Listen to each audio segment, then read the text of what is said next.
Okay, so it's like Monday after Christmas. So I don't know what day that is. 29, 30, I don't know. Anyway, I stripped the red car and I'm gonna slowly start using all those pieces to put this car back together. I'm not in any rush. I'm just gonna go over it in case anybody's interested. Okay, one of the things I want to do is I want to rebuild these doors. So I'm gonna take the best parts out of the red car and the blue car and put it back together with new weather stripping. I'm gonna replace the rocker pieces that I showed in the last video. I think I'm gonna put this piece on here because I got a bad wave in here. Actually goes from here to here. So what I usually do is you lay the piece on there. See, I got a rough mark. You lay it on there, like put a couple screws and then just cut along the edge of that one. So then when you cut it, you can weld. But the problem is, if I do this whole thing at once, then that piece will be trapped inside and I won't be able to get it out. So I need to cut the majority of this out. I got to trial fit the console, the seats, the rear seats. I'm gonna have to attach this piece. Again, go back a video or two when I stripped it. That's the piece that goes here. I also got this 390. This was locked up when I first got it.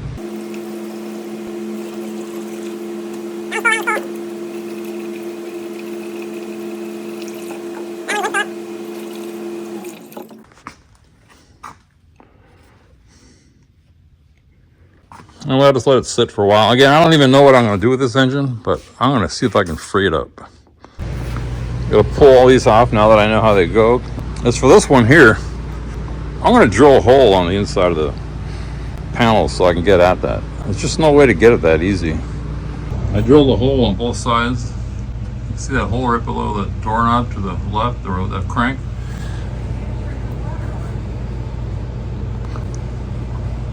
Now we can get a socket in there.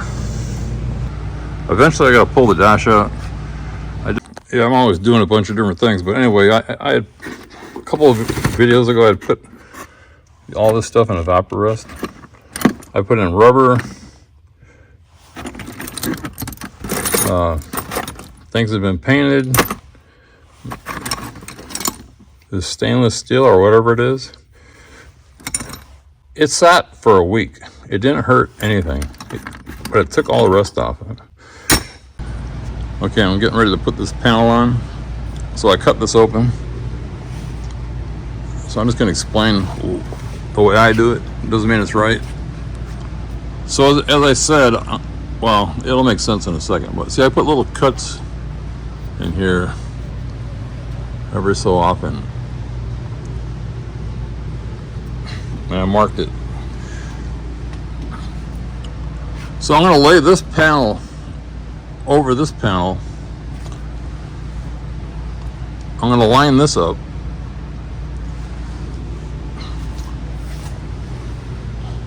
And line that up. And I'm just going to weld, like a tack weld here and there. I don't know how else to explain this. So anyway, I'm going to tack it in and then I'm just going to cut along the red panel. So let's say I want to weld right here. I'll cut along the red panel. This piece will drop out, and then I can weld. If I didn't do that, and left this whole panel in, there's no way I can get rid of it. Or if I didn't put slots in it, there's no way I can it'd be a piece that long. Yeah, I'm always having trouble seeing through this because I keep the shade up so high. But I bought these lights off of Amazon. I think it was like 14 bucks for 2 of them.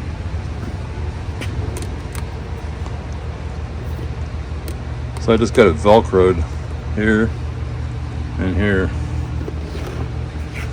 I just cut off the rest of it. So I don't know if you can see that, but that was really bright. Okay, so this metal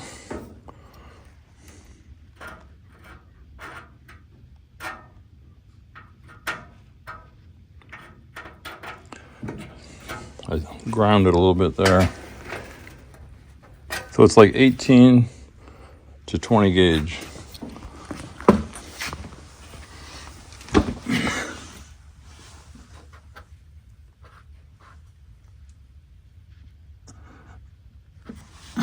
So this is an automatic miller, so it'll set the wire speed. Then I'm gonna weld the ground onto here, like that.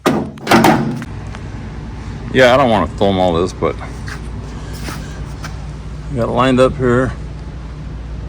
Got that lined up there. Put a couple tacks in here. Tack here, that's lined up. I do have a screw up. I had some help. I'll blame myself. Some of this is undercut.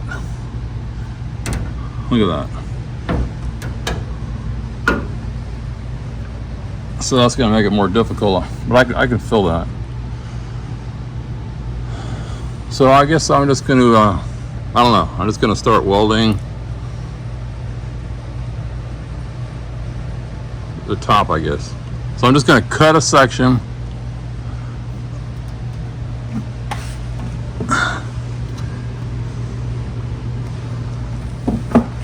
I'm gonna cut a section and then weld. So like I'll cut from here to here. That piece will fall out. And I'll cut from here to here. That piece will fall out, and so on. Yeah, I just want to share a couple things right now. It's been a while since I welded this sheet metal, but short bursts. So most of these are screwed up, but do like a burst, go bzz, bzz. The other thing I want to say is this panel here, this is why I'm doing this. I had patched this panel here to like there, somewhere around in here. But I know this panel is straight. But it doesn't line up with this one. So I'm just going along and pulling this out to match that. So look at that gap there. Let's just check it. You see that?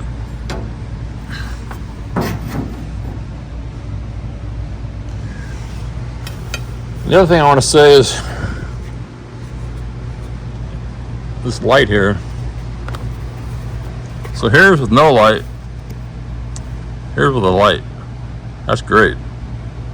So one way I'm just going to work my way along here. Take my time. I got to straighten up this bottom. So for instance, right here, it's better.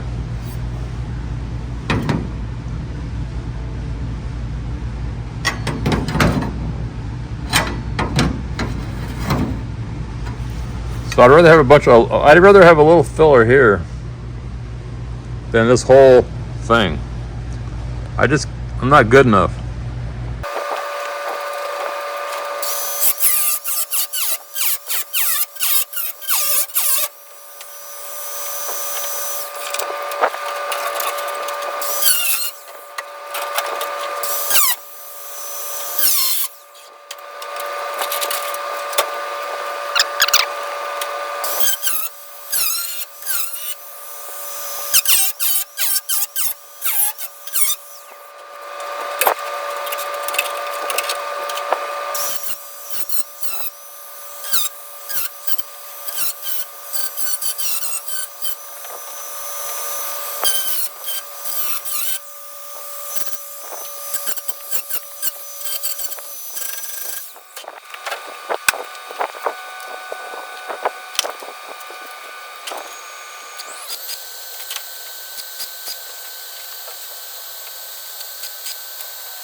Okay, it's the end of the day. I spent the whole day putting this piece on here. It's just basically tacked in. But I got rid of the wave. I'm gonna do a little bit more work on that bottom right there, but it's not bad. So yeah, my plan was take your time.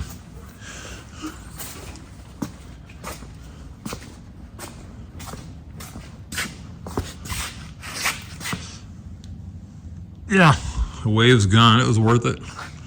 Free panel, the way I look at it. And that was it. The light worked out good. I got 2 lights off Amazon for like 14 or 18 bucks. So you think you can rush, but you can't. You just can't. So that's it. I feel good about it. Time to go.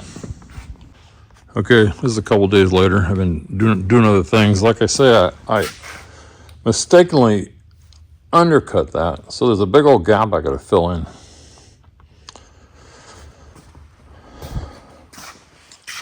Anyway, I'll do it. But what I want to show you, anybody that's interested, I just found something that I didn't know. So I got this flapper disc, they call it. Let me see if I can find another one. Here it is. 36 grit flap disc. It was about a 1/2 inch thick. So the reason I'm showing you that is I've been using these grinding wheels. This thing is 10 times better. I'm telling you, this is the greatest thing. I also had bought they call them fiber disc. They're like sandpaper. They just keep breaking. Let's see, where is that? Let me see if I can find one.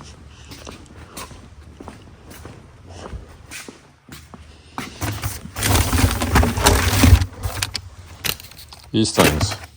The center falls apart. Anyway, I spent like a 1/2 hour grinding in this area with that grinding disc. When I got that flapper disc, 20 minutes. So, anyway, I'm getting there. You know, nothing ever goes the way you hope. So I'm going to show you what happens. So right here, when you heat, it shrinks. So that's why I tried to stay near an edge. Because an edge like this is less likely to shrink. But so this is all, let me just walk through this. Good, good, good, good. But when we get to here, I don't know if you can see that gap. There's like a 3/16 or 1/8 inch gap. But it's still good here and here. Yeah, the worst thing of this whole thing has been right in this area. So I welded the whole thing, grounded it down. And then yesterday I went to Harbor Freight, discovered these flapper discs. And what did that say? That's 36 grit?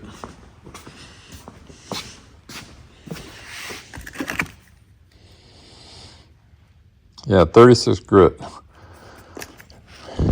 I would have got 24 if they would have had it. But man, I am never going to use a grinding disc again for something like this. I mean, it just ate through dirty, sloppy welds. It was great. So anyway, I have to go pick up some welding wire. I ran out. It's Friday.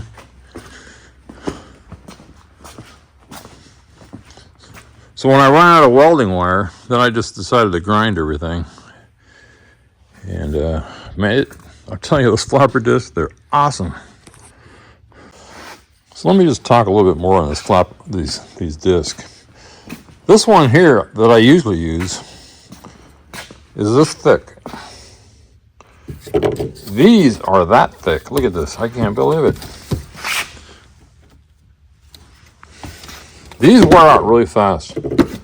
This thing is great. And then my welding light, I don't know if I talked about it. This thing works awesome too.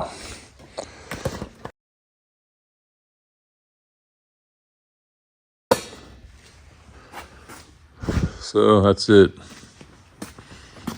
No, but I was really bummed out, man. I'm sharing my enthusiasm. I was bummed out. Trying to fill a big gap, you have to like build your welds up, and then it burns through, and they end up getting like this big sometimes. That thing just cut right through it. I couldn't believe it.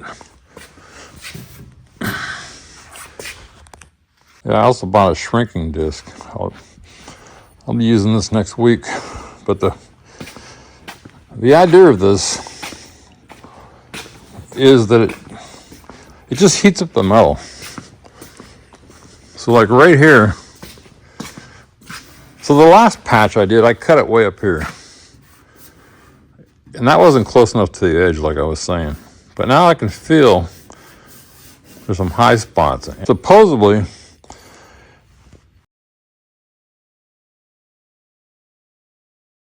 you don't have to sand all this paint off, but this thing, like I was showing the way the metal shrunk, this heats up the metal.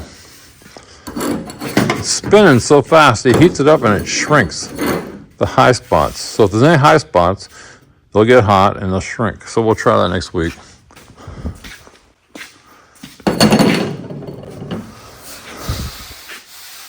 So right here, I can feel there's a few high spots.